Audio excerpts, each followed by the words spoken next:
So if you've been following the news cycle at all in this, opening stretch of 2026, the North American economic relationship is it's suddenly and dramatically hit a wall. A brick wall, yeah. This isn't the usual back and forth on trade. This feels Yeah. different, structural. It does.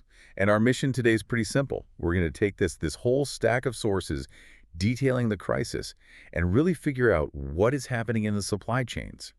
How did we get here?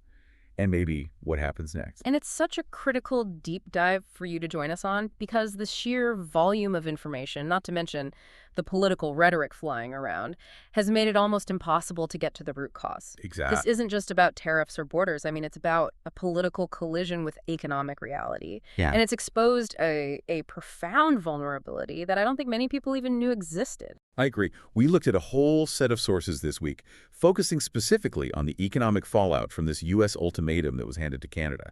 And the single most surprising thing, right out of the gate, was this. The crisis wasn't caused by a huge trade ban or some big retaliatory tariff war. No. It was caused by Canada quietly withdrawing from voluntary supply chain coordination agreements. Agreements that have been, the bedrock of how things get made in North America for, 70 years? 70 years. And the sources say the consequences began, and this is a quote, cascading through the American industrial system within hours. Hours. That speed is what should really shock you. Right. It's unbelievable. It implies a level of integration that's, it's unprecedented, but it also points to this deep critical fragility. Right. These old agreements, some of them were just verbal understandings, institutional norms. They allowed parts and materials to cross the border with this assumption of seamless movement, like they were moving goods between, Ohio and Pennsylvania. And when Canada just quietly pulled back that assumption of cooperation. The whole mechanism just seized up instantly. Okay, so let's unpack this. We have to start with the political demand itself. What exactly did the U.S. administration demand, and what does this cascading failure actually look like on the ground right now? So the core of the political threat, the sources reported as just incredibly aggressive.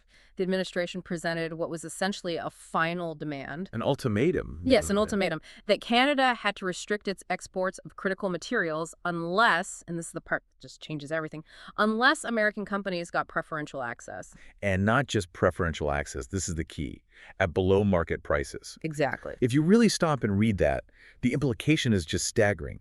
The U.S. government was demanding, effectively, that Canada sell its own natural resources at a significant financial loss. It wasn't about a shortage. No. It wasn't framed as, a national security measure to fix a shortage. It was explicitly designed to subsidize American industries. And let's be honest, to satisfy a political narrative coming out of Washington about America First resource control. So it was a demand for Canada to just surrender economic value. Yeah. Value that belongs to their workers, their companies. Just for political compliance. That completely changes the calculus, right? This isn't negotiating a better deal. No, not at all. It's forcing a sovereign nation to take a direct financial hit. Which brings us to the Canadian reaction. And that's the crux of it. What's so fascinating here is the Canadian calculus. According to the sources, officials in Ottawa, they immediately understood this wasn't just economically damaging. It was existential. That's the word they used. Existential to their sovereignty. Because of the precedent it would set. Exactly. If you agree to those terms, you set this terrifying precedent that Canadian national resources can be priced by an American president whenever it's politically useful for him. They saw it not as a trade dispute, but as a direct challenge to their long-term independence. And that was the line they just wouldn't cross. That was the line. Okay, so the political refusal was final. Let's pivot now to the immediate economic fallout. Yeah. What did that refusal actually look like in real time on the factory floor? Well, the refusal instantly exposed the fragility of the entire system, and the immediate, the most visceral consequences hit the auto industry first, which makes sense. Of course, yeah, Yeah. given how fast that industry moves. Right. So you have automotive plants in places like Michigan, Ohio, down into the South. Right. They start getting these notices that critical component shipments from Canada are being delayed indefinitely. And just to be clear, the products weren't canceled. They were still being shipped. That's right. But they just weren't clearing customs on the contracted timelines. All because those quiet institutional cooperation agreements were suddenly gone. And this just rips the lid off the core problem with modern manufacturing. Yes. The reliance on just-in-time delivery systems, JIT. For anyone listening who doesn't follow logistics, explain what that means in practice. It means running with absolutely zero inventory buffers. Zero. Companies do this because warehousing parts is incredibly expensive, so they optimize everything for cost and efficiency, which means they are completely reliant on trucks delivering specific parts at specific hours, sometimes directly to the assembly line. And in that environment. A delay of even 2 or 3 days, as one source put it, might as well be a complete shutdown. Because you can't build a car if you're missing one single component. You can't. It's the logistics equivalent of a heart surgeon waiting for one specific scalpel.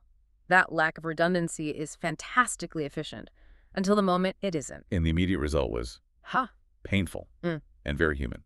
It was. Those component delays led almost instantly to notices of indefinite production slowdowns across the Midwest, and that means idling workers by the tens of thousands.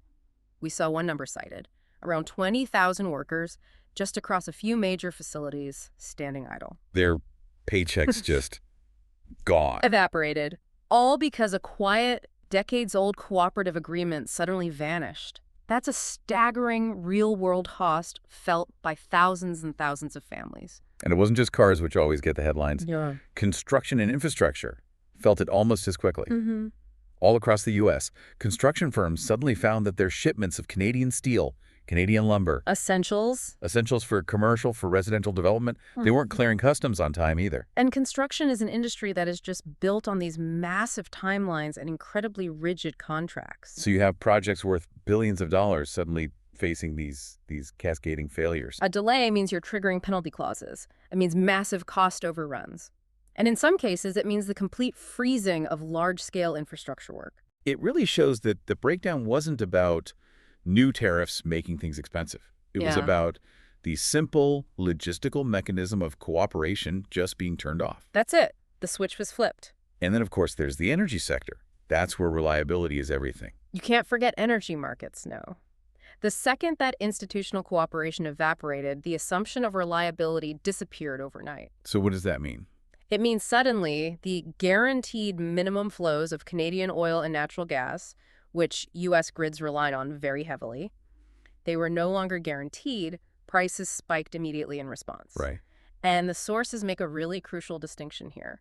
Prices didn't rise because the physical supply immediately stopped. It was the fear. It was the fear. It was that stability, that predictability that energy contracts are built on, just vanishing. Reliability is the absolute bedrock of market stability. And without it, you get panic instantly. It really sounds like the U.S. administration completely misjudged the entire situation. I think that's safe to say. They issued this ultimatum as if Canada had no choice, as if they had to fold. They believed that just sheer economic size, that alone guaranteed submission. And that's the flawed assumption the sources all point to. I mean, if we connect this to the bigger picture, it just exposes this fundamental misunderstanding in Washington. The idea that your GDP automatically equals leverage. Right. It's false, especially in a deeply integrated system like this one. In North America's supply chain, the country that controls critical inputs at strategic choke points, that country often holds far more practical, immediate power than the country that just represents the final market. And Canada controls so many of those choke points. Central energy, vital minerals for batteries and alloys, auto parts, key construction materials. Exactly. And these are not products the U.S. can easily replace, not in weeks or even months. To build that kind of capacity here, to onshore it or find other reliable sources would take years. It would take complex permitting, massive capital investment. The whole strategy just ignored the physical reality of modern manufacturing. Which one source described perfectly, I thought, as a fragile choreography. That's a great phrase. It's a precise dance where one missing component, one misstep, and the entire facility is idled.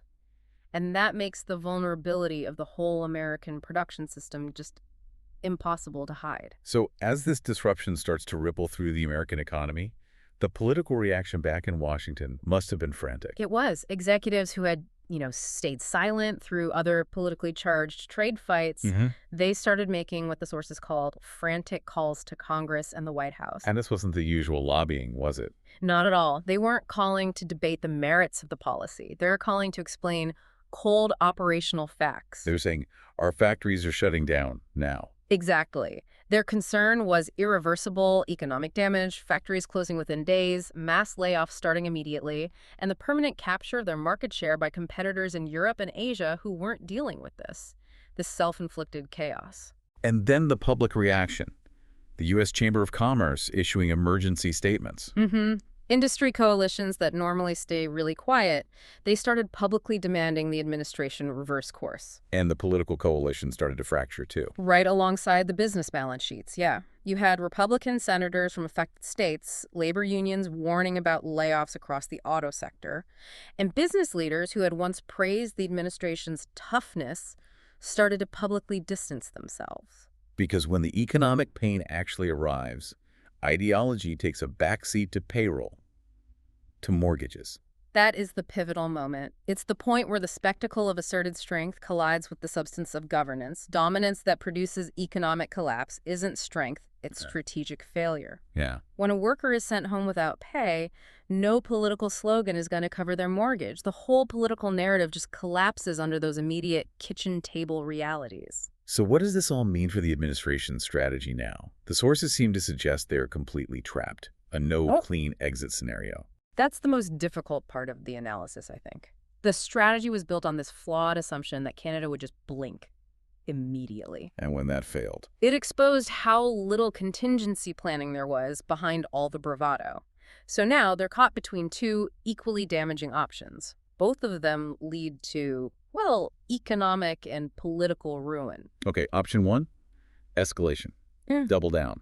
Impose those comprehensive, sweeping tariffs they threatened. If they do that, the supply chain damage just accelerates dramatically. Factory closures spread beyond the Midwest. Consumer prices, which are already shaky, they would skyrocket. And your political support would just collapse under the weight of high energy costs, lost jobs, stalled projects. You burn the house down to prove you can. Pretty much. Okay, and option two, retreat.